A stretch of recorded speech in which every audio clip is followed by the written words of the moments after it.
ഡൽഹി ഗുരുഗ്രാമിൽ വൻ MDMA വേട്ട 814 gram MDMAയുമായി Kozhikode west hill സ്വദേശി പിടിയിലായിരിക്കുന്നു. മുൻ സ്വകാര്യ എയർലൈൻ പൈലറ്റ് കൂടിയായ അർഷാദ് അലിയാണ് പിടിയിലായത്.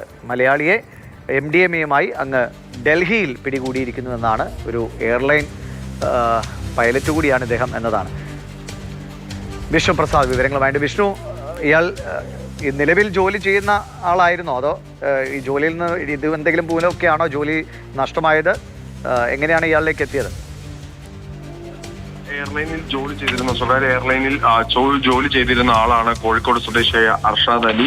ഗുരുഗ്രാമിലെ ദൗലത്താബാദിലെ ലാൻഡ്മാർക്ക് സൊസൈറ്റി അപ്പാർട്ട്മെന്റിലാണ് ഇയാൾ താമസിച്ചിരുന്നത്. ഇവിടെ വെച്ചാണ് രഹസ്യവിവരത്തിന്റെ അടിസ്ഥാനത്തിൽ ഹരിയാന പോലീസിന്റെ ക്രൈംബ്രാഞ്ച് വിഭാഗം ഇയാളെ കസ്റ്റഡിയിലെടുത്ത സമയത്ത് ഇയാളിൽ നിന്ന് 814 ഗ്രാം MDMA കണ്ടെടുക്കുകയും ചെയ്തു. ഇയാൾക്കെതിരെ NDPS ആക്ട് പ്രകാരം കേസെടുത്തിട്ടുണ്ട്. രാജ്യാന്തര പാർക്ക് പോലീസ് സ്റ്റേഷനിലാണ് കേസ് രജിസ്റ്റർ ചെയ്തിട്ടുള്ളത്.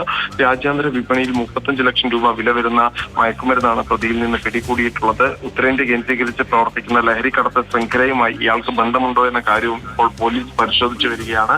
സുഹൃത്തിൽ നിന്ന് 5 ലക്ഷം രൂപ, നോയിഡയിലുള്ള സുഹൃത്തിൽ നിന്ന് 5 ലക്ഷം രൂപ വാങ്ങിയാണ് ഇയാൾ ഈ MDMA വാങ്ങിയിട്ടുള്ളത്. ബാക്കി തുക അത് ഈ മയക്കുമരുന്ന് വിറ്റതിന് ശേഷം നൽകാമെന്നാണ് അറിയിച്ചിട്ടുള്ളത് എന്നാണ് മനസ്സിലാക്കുന്നത്. ആദ്യഘട്ടത്തിൽ സ്വന്തം ആവശ്യത്തിന് വേണ്ടിയാണ് MDMA വാങ്ങിയിരുന്നതെങ്കിൽ പിന്നീട് ഇതിലെ സാമ്പത്തിക ലാഭം ഇയാൾ കണ്ടെത്തുകയായിരുന്നു. തുടർന്നാണ് വലിയ അളവിലേക്ക് MDMA ഇയാൾ വാങ്ങി വിൽപ്പന നടത്താൻ ആരംഭിച്ചിട്ടുള്ളത്. നിലവിൽ എന്തായാലും ഇയാൾ ഗുരുഗ്രാമിലെ പോലീസിന്റെ കസ്റ്റഡിയിലാണുള്ളത്. ഇയാളെ ചോദ്യം ചെയ്തു വരികയാണ്.